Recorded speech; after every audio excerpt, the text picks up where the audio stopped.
This is his 3rd year running the single wing. I had 12 years. He has 12 years coaching experience with 1 year as a freshman coach. 5 championships. Attended Saddleback High School in Santa Ana. You graduated in '83? '83. Same as me. Went to Santa Ana College. Also is Orange Coast. Now here's the part I love. He's a commercial pilot. He has recently toured Aerosmith, Eminem, Fish, Puddle Mud, Dixie Chicks, Antonio Barris, and a ton of other stars. Antonio? Okay? That's my best part. Also, he doesn't want to toot his horn, but he was 1 game away from going to the championship out in Florida. And they actually got screwed over in that game, and they should have won. And so, no, it was Yuma. Yuma, and he should have been there, would have been on TV, and that would have been a great thing. So this is Richard Flores. Mr. Flores! Hi guys. Hey, thanks a lot for having me. Probably not as seasoned as you guys are, but it is an honor and a privilege to be here with you guys. I'd like to thank Coach Bird and Coach Bruce for putting this conclave together. We kind of thought, well, okay, we're doing this on the East Coast. Well, automatically the name just hit. I don't know. I didn't say that it was the West Coast Conclave. I think it's Todd Bross and a couple of other guys said, hey, you guys got the conclave going over there. So it just, it was just a habit thing. All right, so it's a conclave. So we're having our conclave on the West Coast. So anyway, Todd Bross, who organized the conclave on the East Coast, he says, hey, see if you can slip a few of these things in here, and we'll kind of repeat the thing and keep the trend going. I said, okay. So there's a couple of videos here that we do on the East Coast, and in between breaks and in between speakers, we show these. And let me preface this one that it would be that one right there. There was this guy, most of you probably heard this, some of you haven't. This, I guess as an executive for Jack in the Box, was on his way to a meeting, and he's calling his assistant or something like that, saying something about his secretary leaving instructions. And he witnesses an accident in front of him during a rainy day, and here's what happens. Hey Mark, excuse me, I'm on the way to 68. Kind of got hung up. It's raining out here. I'm on the way in the house. Jerry's probably going to be calling you to find out where I'm at if you can't get a hold of me, I'm sure. So, whoa. Man, I just got a wreck right in front of me. This guy ran a red light and hit 4 old ladies in an Impala. Just kind of flipped them and turned them around right in front of me, man. That was close. Oh, now this guy's getting out of his car. He's got a white shirt on and a cigarette hanging out of his mouth. He's throwing his hands up there like it was their fault. Oh, hold on. Going over their window. She's rolling down the window. Oh man, I think she's spraying with pepper. He's on his face. He's on his face. She's beating him with an umbrella.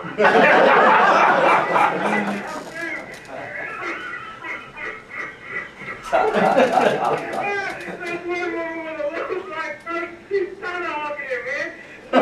She's like a Sunbelt 20 horsepower jackhammer. We got another woman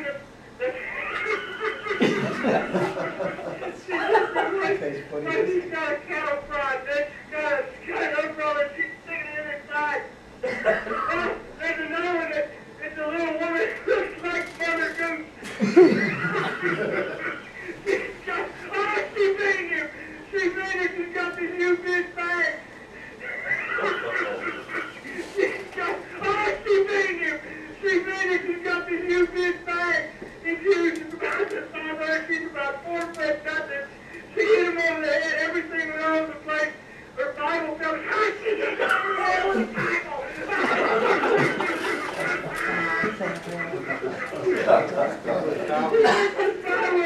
And she looked at her way over her head. It was a horseback NBI version. They still beat the hell out of this guy. She picked his Bible up and raised it up above her head and just beamed the guy. This guy's not getting up. They're still hitting him. The woman with the little black person still, pieces of him.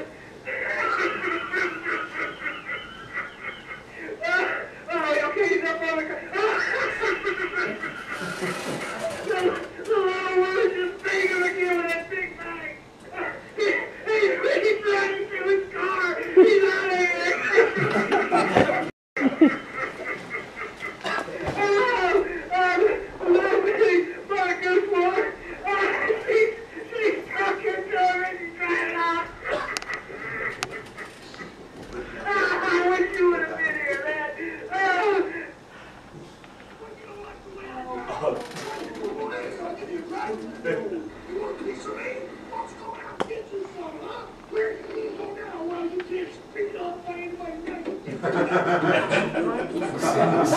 Ideas that other leaderships just don't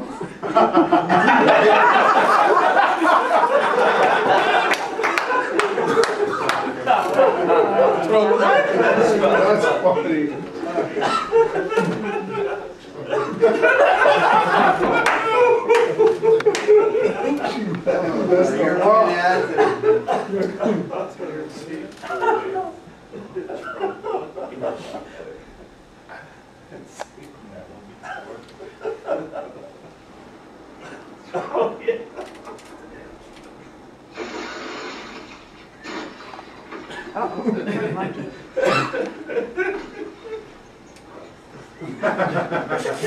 The truth will be fixed retrieval system.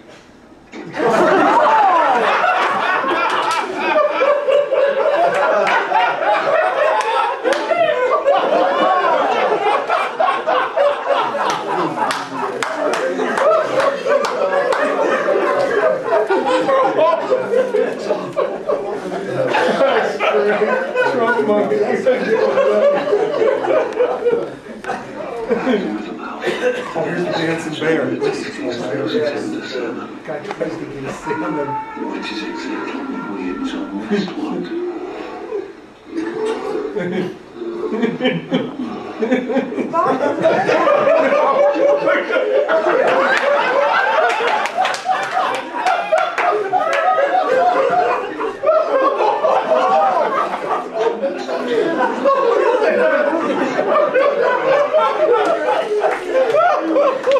I remember that one. That is hilarious. The bears. You could live the life of the Inuit Eskimo. Their omega-3 rich diet has contributed towards their healthy lives.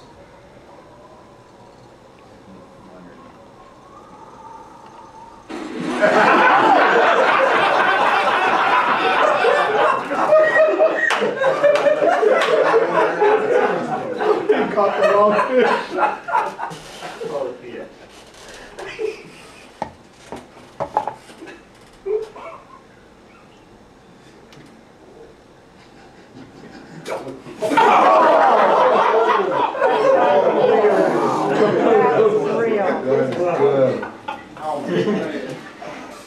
Worked this ship long enough to see some pretty animated things.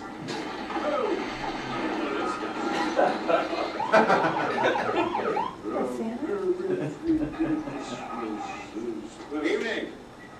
You been drinking tonight, sir? No. Just a couple of notes in holes on us first. What's in the trunk? Nothing. So if I open that trunk, I'm not going to find anything I don't like, am I? You know, this is my wife's sleigh. All right. Pop the trunk. Oh! From the North Pole. I'm holding it for the Easter Bunny. Santa, you're under arrest. Come on. You have the right to remain silent. You better not pout. Oh, you better not won't. pout. Pout, he goes,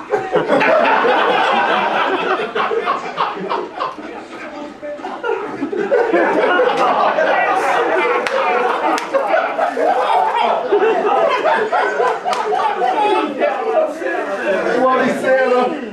I know you. I know where you live. And I don't mean on a date, you.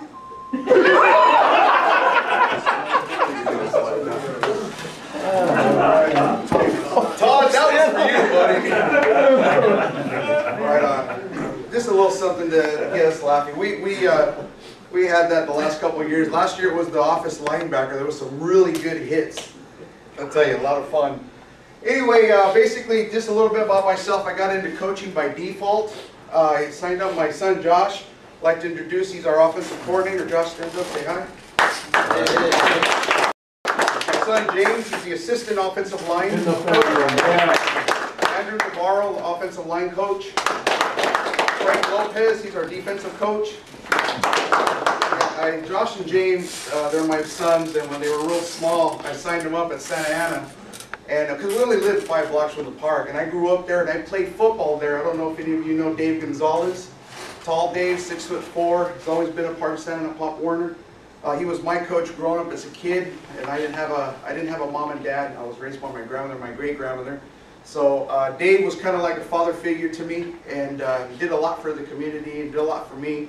Gave me rides all the time. So I signed my kids up. I get a call a couple weeks later saying that they got to disband the team because they don't have a coach.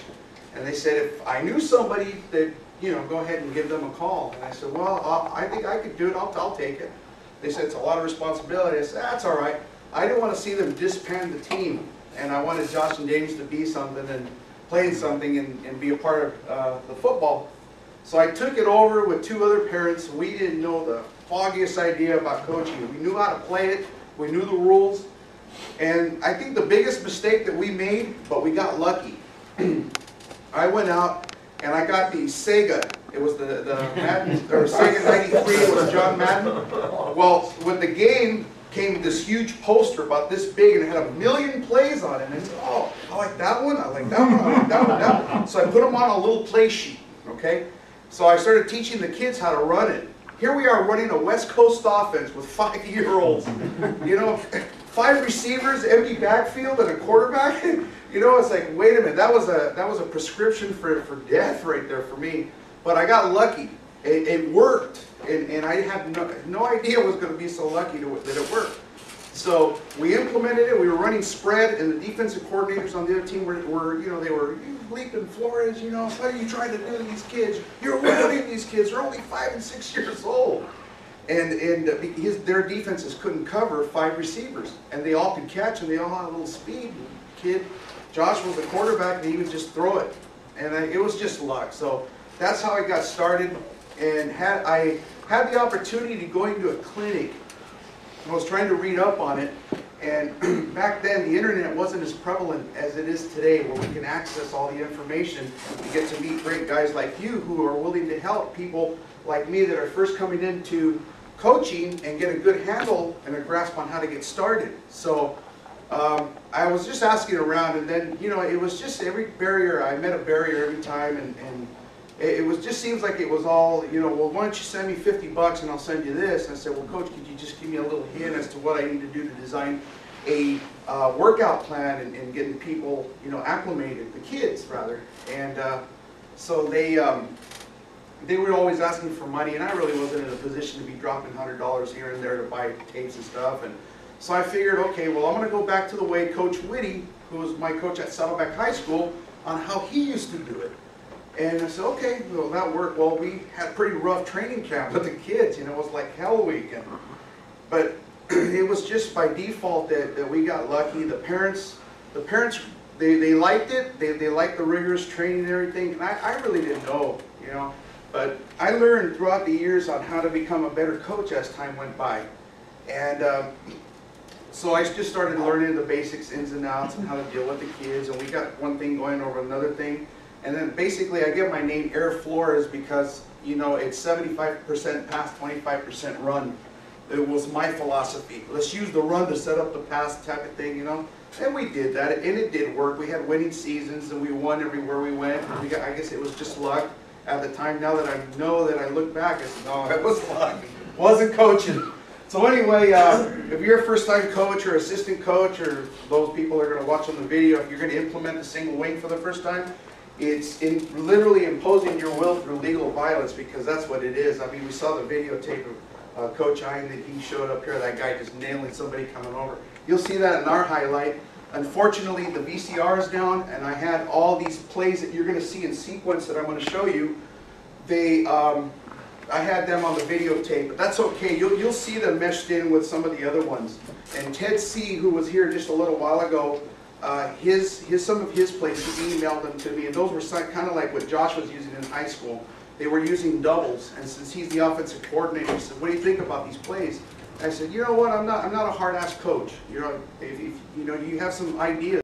That's why I'm the head coach, is to help you foster along becoming a good coach yourself, and see what we can do." So he implemented, and I gave him the freedom to do that, even though he was an 18-year-old kid. And then I got criticized for that. You know, that's the other thing of being a head coach. You will get criticized all the time, and don't worry about what people say about you. Be more concerned about how you deal with your team and how you treat the parents and how you treat your coaches and how you show respect and how you handle yourself on the field, because you are the example. But the biggest thing was I let Josh have the reins with the offense. I told him we're going to be single wing. We're going to mix it up a little bit. We will throw. That's my philosophy. And so that's what we did. We started integrating everything. We started working on it slowly. Next slide, please. So what is a single wing? It just means having a certain formation which involves a direct snap. That's all it is. And showing a certain formation so that you can keep the defense guessing. There's different versions of the single wing, and it's not boring. It is a way of life. I mean, I'm traditionally a West Coast guy, power I, split back. I wasn't interested in running any veer, double wing, wing T, any of those offenses. And this really intrigued me 3 years ago when I first got involved with single wing. And I really loved the philosophy, the concepts, and I saw what it had, and it was pretty much smack mouth football. That's the way it's played. That's the way it's supposed to be played. Next. This is what the single wing isn't. It isn't a Hillary Clinton special that has 2 fat thighs, a small breast, and a left wing. Next slide. Here's some examples of different versions of the single wing. Some of these formations were made famous by these names. Different high schools. We heard Urban Meyer earlier, Pop Warner, TCU, the A formation. There you see the A formation there that the New York Giants used to run. Next slide. Oh, that didn't come out too good. Anyway, there's a few more. The Notre Dame box, the traditional single wing, the double wing. And it just gives you some examples on what kind of formations that you could use, that you could run and incorporate into your offense, and something that you feel comfortable with. The next. The advantage of the single wing, it's fun, it's totally easy, it's easier than it looks. Your advantage is it forces the defense to adjust because they don't know what you're going to do out of those formations. It promotes confidence. And how does it promote confidence? Well, let's say that you're a first-time coach and you get inherited, I hate to use the term, but this is reality. In Pop Warner, we've got A squads and we got B squads. A squads are your more experienced players, and your B squads are your less experienced players. So, like me, for the last 2 years, I have inherited B squads, and we worked them very hard. And some of these kids, and Andrew and Frank will tell you, that they haven't won a game in 2 years at the lower levels when I got them. And so, how it promoted confidence was it was so easy for these kids to do. And once they started mastering the blocking skills, which is just totally easy, they start doing double teams, double team blocking. You'll see it on the video right now on the severe angle blocking, where we go through our red zone. And these kids start getting the confidence, like, wow, boy, we're really rolling people. So once they start feeling that, it promotes that level, like Ty was talking about earlier. It raises the bar on performance, and it's a really neat program, and I love it. And it's also different. It's contrarian. John Reed calls it. It's contrarian. And the first time I ever saw the single wing was, like I said, it was on videotape. Never heard of it. I saw it on paper, but I wanted to see how it ran. I got Steve Calandi's videos, I got Greg Lab's videos, I got Eric Struss's stuff. I'm telling you, I got mountains of it now, and it's awesome. Everybody has some little twist to it, so it's just like you're a chef. You mix in the spices the way you like your own meat. And now that you're a first-time youth coach, or if you've been a coach for a while and you want to implement it, why are you here as a coach? What is your goal with the kids? Number 1 is to build character, of course. Number 2 is to promote education. Number 3 is to teach the sport of the love for football. What should you learn? I mean, we as coaches should at least be up to speed on the rules and regulations of the sport that we're involved with and what we're trying to teach, including the fundamentals of the offense and defense, depending on which side of the ball you're coaching. You got to get organized, find coaching assistants. I think that was one of the difficult things for me several years ago, because the coaching staff that I was involved with, I don't know if some of you know John Mendez, Bubba Gonzalez, Santa Ana, Pop Warner. They're probably two of the best coaches in the conference. And I was part of that coaching staff, and it was really neat to be a part of those guys. And so we were sitting at my house one time thinking, well, what could we do so that we can get ourselves and spread ourselves out a little bit so we can get down at the younger levels Mighty Mites, Junior Pee Wee, so we could start building the fundamental up and the quality of the football and the teaching up, so when they got into the higher levels, we didn't have to reteach them poor fundamentals that they learned at the lower levels. You know, not to say that we were criticizing the coaches at the younger levels, but you know, coaches should get involved in trying to learn a certain fundamental on how to teach the sport. And a lot of times, it's really neat though, and I applaud these volunteer dads that get in there and they do want to go out there and have a good time and have fun. But part of having fun is learning how to play this sport correctly, because it will help them not get hurt, number one. And number two, it'll teach them some good fundamentals. And then the older they get, they'll be able to get better at those fundamentals. So that was one of our goals. So I started out on my own again from square one, how I'm going to build a new coaching staff. But part of the philosophy was I needed to build a coaching staff that was going to have my back, that was going to agree and believe in what I was trying to teach. So obviously my two sons fit the mold. You know, they were good football players. And Andrew, he was a all CIF offensive lineman for Valley High School 3 years ago. Was voted for the North-South All-Star game, right? And Frank, he played a little college ball at Santa Ana College, but we got him in, we got these people together, and we all sat down. This is a philosophy, this is what we needed to do. We got organized. We had a meeting with the coaches. We developed our offense. And next slide, please. So after I researched the single wing and what best fit with what I wanted to do, like you heard from Tom earlier, and this presentation that I'm giving today is piggybacking what Tom Davis was saying earlier on how he set up and taught the single wing in 1 week. It is that easy that you can teach it in 1 week. So after researching the different offenses, I decided to go with Eric Strutz's form because it was just really easy. I looked at it and it was too easy that it didn't make sense to me, to be honest with you. So when we got out there in the practice field come August 1st, we were able to start teaching the very first play, and that was the Power 3, which is the off tackle. And you'll see that on the DVD in a few minutes. But anyway, we felt comfortable with this form of offense. Next slide. Your core play should involve off tackle, sweep, wedge, a counter play, as you saw earlier. Coach Ein, the fat formation, those are awesome plays. And a fake counter, because that one, you can set that up, and it's a big red play for us. Pass play, you should have your basic core pass plays, and your specialty plays. Those are optional, but you'll see that I've got a few of them myself. And next one. How many plays do you need? That was my biggest mistake. I had about 75 plays for 50-year-olds. That was the frustration with sometimes, you know, I told you to run that. But I learned something in the interim. 50, 40, 30, none of the above. Absolutely, it's none of the above. 10 to 12 plays. I didn't need John Reed's book to tell me that. I figured that one out on my own. So what I started doing, I said, well, let me see, why aren't they grasping these plays? Well, you know, I'm sitting here reading these plays. What do they know? The Cadillac right, split left, wide, 3 times, go to the moon, turn right, make a left there at South Coast Plaza.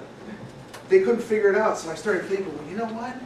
I said, they're 5 and 7-year-olds. Okay, here's what we're going to do. We're going to run spread formation, and this is how we're going to do it. We called it one word, and it was called the starburst. They knew it. The starburst. So I'm on the sidelines. I didn't have to call in a number for wristing or nothing anymore. Got rid of the wristing, and then I just sat there like that. Starburst. Or the lone gunman. Flying wing, or whatever. Just something like that. Now it got easy. All right, now the offense is clicking. Now we're moving the ball. So I went from 75 plays to 15 plays for 5-year-olds. That's still too much, but it worked. So just keep it simple. Try to keep it as simple as possible and not give 50 names to run one play.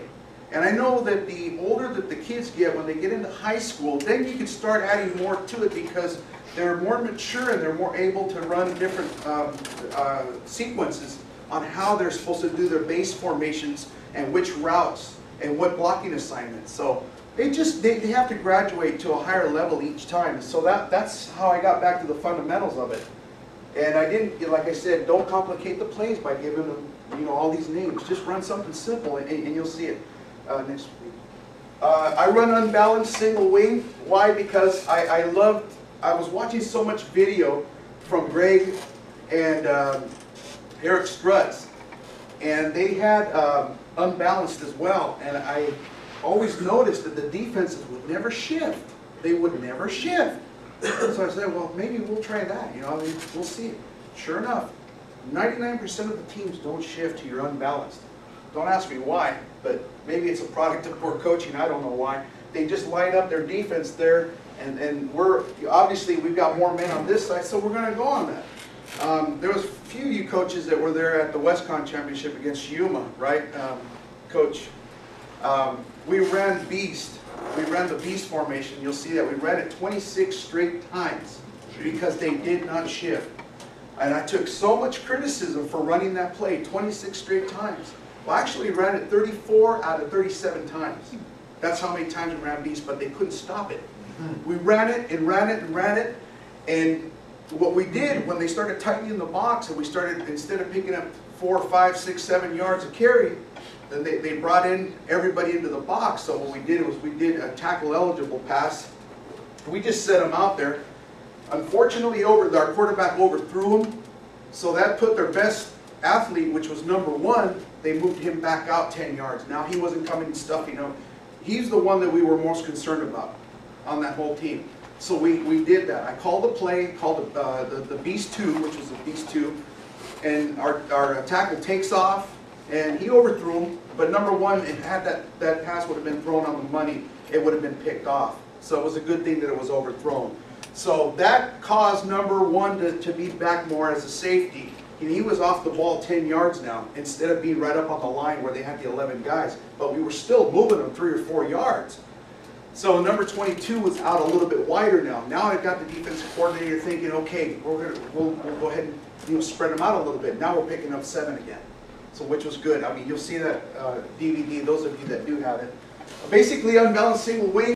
Positions are named. You have the quick end, you have a quick tackle. Most people call it the quick guard. So I call it the quick tackle. We call it our snappers, our center. We have our interior guard. We have our power tackle, outside guard, power end, wing back, blocking back, fullback, and tailback. Notice I don't have a quarterback. But to simplify it even more, I can't yell to one of the kids, and I'll yell, for example, we had Ortiz, number 22, who, excuse me, who was playing the quick tackle position. I said, hey Ortiz, get your butt in there at quick tackle. You know, sometimes they're like, what position is that? But when you change it up and you give it different names, and I learned this through Coach JD, who was our midget coach. He played college ball at Iowa. And his offensive coordinator, who's now at Texas A&M, I forgot his name, but taught him how to name all his positions, and he taught me how to do that. And so it made it a lot easier for us. Next slide. So now, we have Fred, we have Q-Tip, we have Zipper, Igor, Party Time, the girls called him Plaything.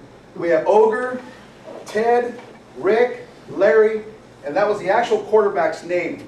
You could change it, but for whatever it works. And you have Bob. He's a tailback. He's our left receiver. He's our fullback. That is our right receiver, and that's our tight end for Ted. So now that we look at the kids say, hey, Igor, take over for Igor. They know exactly who Igor is, because Igor's number 55 on our team. Or Zipper, which is a snapper. So we gave names to these kids, and now they're thinking like, hey, you know, they're easy. I know who I'm taking over. I'm taking over for Ted, or I'm taking over for the Ogre.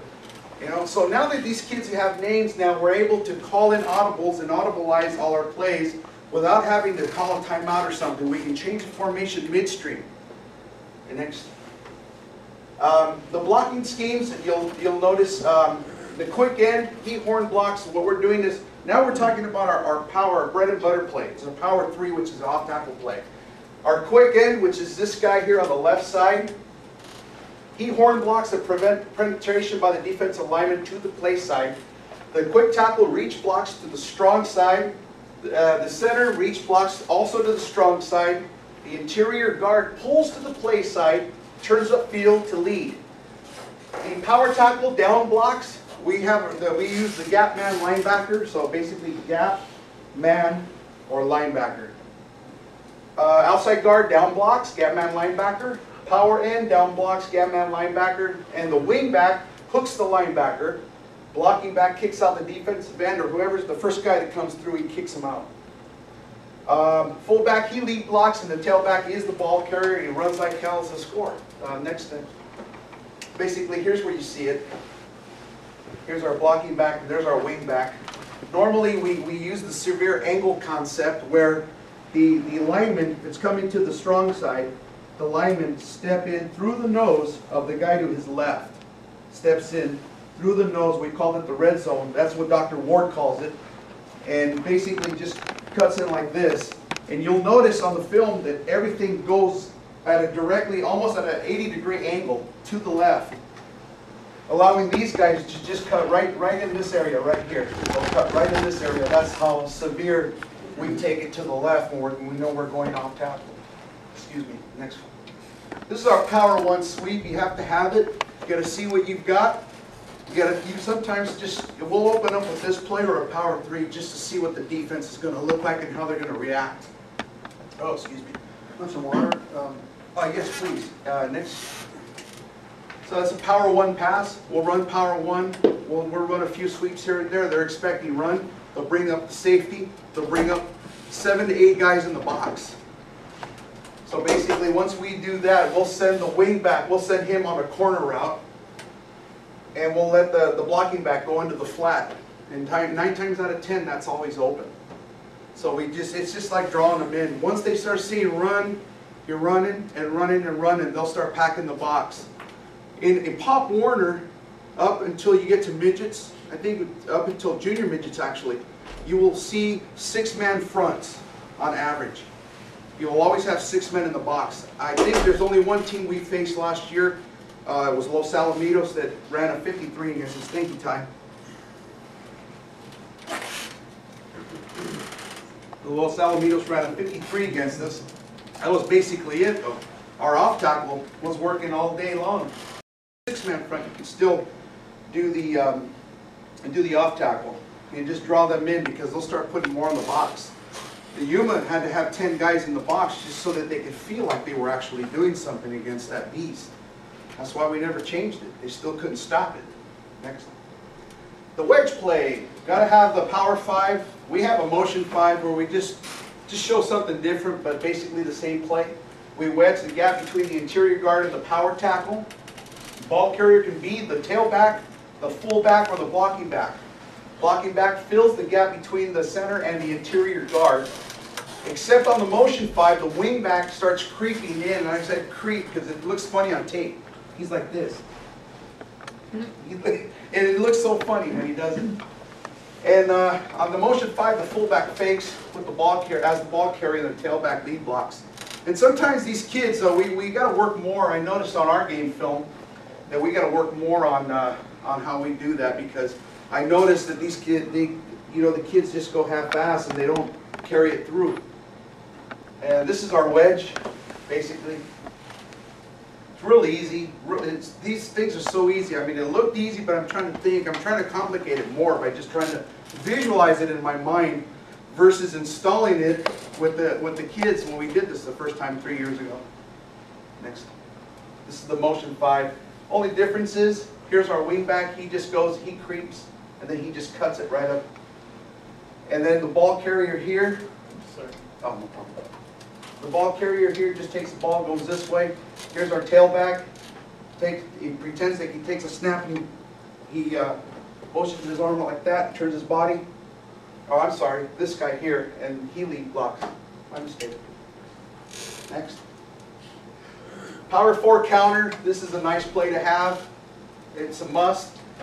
Now we're looking at the quick end, and I'm working my way on this sequence here. I'm working my way from left to right. The quick end down blocks, gap man linebacker. The quick tackle down blocks, gap man linebacker. Also the center, interior guard. Now he's pulling. I've got 2 pulling guards on this play now. The interior guard pulls to the play side and turns upfield to lead block. The power tackle reach blocks to the weak side. Outside guard pulls to the play side and also turns upfield. It looks like a train wreck. The power end horn blocks to prevent penetration coming from the weak side to the play side. Wing back, he's the ball carrier on the power 4, but not on the motion 6. And I'll show you that right now. The blocking back, he kicks out the defensive end or linebacker or corner, depending on what type of defense that you're faced against. Fullback, he flows to the strong side to seal the defensive end or a defensive lineman. Again, it's conditioned on which alignment you're facing. Most likely I've got these made up for a 6-man front. In high school, I noticed that they're doing that too to the single wing teams. They're putting up 6-man fronts. Tailback receives the ball and he does the rest. Next. Here you go. This is the power 4 counter. Here's our blocking back. And here's our 2 pulling guards right here. That's the interior and the outer. And then this is the wing back. What he does, all he does is take a step like that, cuts back this way, takes the snap, takes the handoff. And then you've got the quarterback running out to take this guy that's coming in. Most likely a corner. Next. This is the motion 6. Basically the same thing, only now the tailback, he's gonna take the ball. And he's gonna run with it now. We're just gonna go to the weak side. Yeah, Richard, how did you teach your center who to snap the ball on? You know, I understand on the power, the tailback's getting the ball like every time, but on the other ones, how do you know, not to snap? Like on the motion 5, how do you know to snap to the wing back? Or I'm sorry, the blocking back. Well, one of the ways that we obviously, since we only have a few plays, and our center knows who's getting the ball, only because we rep it a million times when we do it. There's nothing scientific about it. They know that if we're running the motion 5, he's going in motion when he knows to snap it to Lalo, which is Larry. He knows to snap it to Larry. And again, it goes back to your position, your name positions.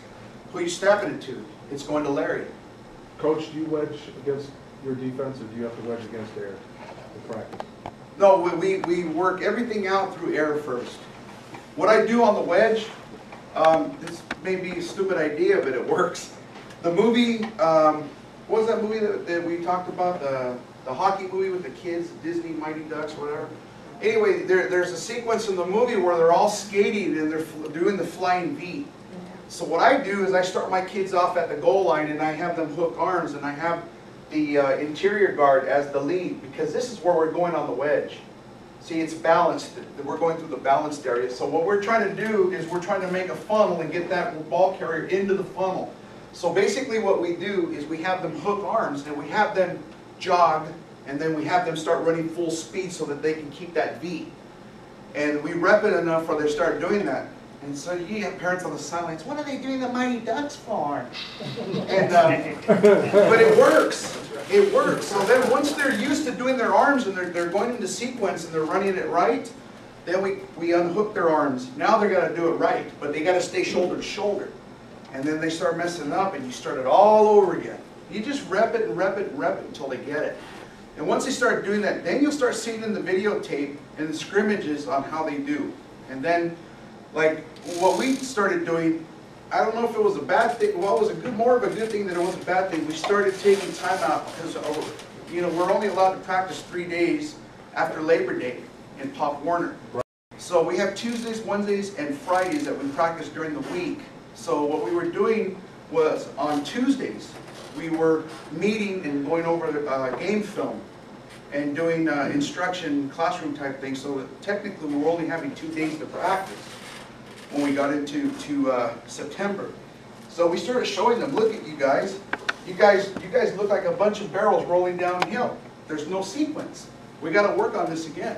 So we would really hit it hard. We worked harder and harder and harder every time, to where these kids were able to finally grasp the concepts of the blocking. And this year, Andrew had no mercy, because the older these kids get, the harder he was going to ride them. And you can see we had great success, in our blocking skills this year. So that's how we did the wedge. Did you go as far as to put live defensive players in front of the wedge? Yeah, we did that after they did it on air. Okay. Once they get it down and it starts looking good against air, now we brought in our defense, our scout defense to work against. And then this is where it got fun, because once you bring in your scout defense, then we were able to tell the scout defense, look, these guys think you're dummies. I really don't think you're dummies. So Frank would take the scout defense and he would encourage them to stop these guys, do whatever you can to stop them. And that's where it made practice fun, because it's like, I'd get the kids back in the huddle and say, guys, we're supposed to run power 5. And you got the scout defense stop you cold. That team we're playing next week, they ain't gonna have no mercy. Just the psychological aspects of it was a lot of fun. I encourage the kids. Next. Motion 6, you run it 3 or 4 times, 5 times, and you have a little success. You start diminishing it, or they try stopping it, and you hit them with a pass. Here's a tackle eligible. We just send him on a corner route, and it's usually open. I think maybe once or twice all season long we didn't complete that pass. But it just led this way because it brought everybody in, including the safety. And at this level, you know, safeties are not that conditioned and disciplined enough to stay home every time. And that's what we try to emphasize as the defensive coach. Stay home. Next slide. This is the buck one. This is a specialty. We ran this. It was fun. You're familiar with the buck one, basically like a power 3 or a power 1, excuse me. But in this case, you have the quarterback taking the snap, and he moves up towards behind the interior guard. Then you've got the blocking back there, just sitting there acting like he's doing his job. He just turns around, takes the snap, pitches it out, and you'll see that on the videotape right now. Oh, the videotape working, by the way? Yeah. Oh, wow. Next. And this is the beast. And I put that down there because we had fun with it. And if I insulted you because you're a Christian, I'm sorry. It's just some little fun thing that we did with our team. And this play, I love it. There's different kinds of variations that you can run out of this. Coach Ian had his videotape up here with his fat formation. Obviously, I got some ideas from it now. And now we're going to implement some of his stuff and incorporate it with what we try to do here. Because now the teams that know that we're going to run it, you know, we'll hit them with some different specialties. But this was a lot of fun. Next. Ty just talked about this book. This book, I'll tell you right now, it changed my life on the way that I see things now versus the way that I used to think. And I'm really sorry to my son Josh and James, because I was a parent that would be on the sidelines and really drill his kid, and to the point where I would criticize them and insult them in front of their peers, you know, and I'm really sorry about that. And that book really opened up my life in terms of how I see things now. Everybody needs to read that book. I encourage you all to read that book. There's a lot of technical stuff in it, yes, but the scenarios in which you can deal with certain situations and how to get the best out of an athlete was phenomenal. It was just like somebody pulled the covers off my eyes, and I was able to, you know, see. So talk to Ty about getting that book and get it for your assistant coaches. You know, it's really something that everybody needs to read. I strongly encourage you to do that. All right, free Fisher beer for you. All right. Yeah, I think it's good too. Yeah. That's a psychological advantage. Just a couple of examples. You know, when you're searching and trying to research something, look at all different avenues. You know, this is one of the things why we're all here, is to see the different avenues and the different ideas coaches have. Now, I've learned some good stuff here today, and I'm going to incorporate that. That's for sure. These are just a couple of things. This is our, no, go ahead, next one. This is the single wing site. Most of you are already familiar with the single wing site. There's a lot of good things on here, on these discussions right here. You can go post questions, and believe me, you'll get up to 50 answers. And everybody on this site, I have never met a much finer, greater group of guys and women on here that are there to help you. And I'm telling you, everybody else, they're out to charge this, and that. Not that there's anything wrong with that, but when you're like me, you need a little hand to get over the top. These guys, they're the best. They're the greatest. So that's why, you know, I regard these conclaves like a family. This is my football team. We had a lot of luck this year and a lot of hard work, and we really did good. And, you know, it's one of the best teams I've ever had. And again, I didn't know what I was getting. I knew I had 8 returners from 2 years ago for this team, and the rest of them were either first-year players or a couple of kids moving up from junior peewees. I didn't know what I had. But we formed strong bonds with everybody, and it was a great opportunity. And if you guys ever need to log on to our website, we're over at eteams.com, 2005 Monarchs. And here's my email address if you guys ever want resources. You know, I freely have been given resources like you wouldn't believe. So I'm here to do the same for you. If there's anything I can do, I got a list going around. I think I already went around with everybody's email addresses. I'll email you this PowerPoint presentation if it'll help you. And I'll email you, because Ted asked me to send out his TCU formation and his aid formation, so I will send everybody on that list a copy of that. And if there's anything that I can do above and beyond that, how many of you already got the videotape from our highlights from our season from last year? Okay. You already got that, then what I'll do is, those of you that didn't have them, I got them back there. Josh, if you'll get those DVDs back there, I'll give you guys that didn't get them, give you one today, and just forgive the spelling on it, because it says green skins instead of red skins. There were just some things that messed up. But I want to just show you real quick some highlights, if we can. Got about 10 minutes. And just real quick, when you rep your snapper, do what Reed suggests with the 4 yards with the lawn chair. Get the lawn chair, get the football, and have your snapper put it into the chair. Have him do it a good 1,000 times. It really does work. Now the other thing is, since he's going to have his head down, because I teach my snapper to have his head down during the snap, what you want to do is get a couple of kids and put them in the A gaps, an imaginary A gap, and just have them come up and hit him every time he snaps the ball, so he can start getting used to it. I think that's the only mistake I made. One of the mistakes I made 3 years ago when we first put in the single wings, that we didn't rep that enough. So that's just a suggestion. Coach, are you able to run any kind of conditioning clinic during the summer? Yeah, but you can do it personally. You have to send your kids and recommend them. Like you're up in Fullerton. Yeah. I'll recommend Lucius Smith, the ex-LA Ram. He runs one of the best camps, and he's very inexpensive. And I recommend my kids go there, and my kids are going there now. Even my son James, he's part of Lou Smith's camp. And recommend him. It's $25 a session if you can get a good number of kids. He'll lower the price because he really is there to help the kids. In terms of having a single wing type of clinic, I'm sure you could. You'd have to check with your president and go through the chain of command there. And I'm sure you could, though, as long as it's done correctly and everybody's invited and it's open to everybody. But personally, I don't think you can work with your own kids. But let's say if Ty Colbert were to put it on in Irvine, you know, Ty calls you up and says, "Hey, Dave, we're throwing a camp down here for single wingers." That'd be fine. I mean, you can sit there and be an observer, but you can't have hands-on. That's the only restriction that we have as Pop Warner. I don't know how Junior All-American runs their programs. But So Lucius is more for speed and agility? and conditioning, oh yeah, but he also works on technique. You just let him know what you need those kids to be worked on, and he'll work with you on that. Okay. Anybody have any questions? Okay, well, I think we got the VHS back, right? Which one were you, video or? Yeah. VHS or the DVD? Well, I'll show a little bit of the DVD, but the videotape is just like 3 minutes, 4 minutes. You can wrap real quick.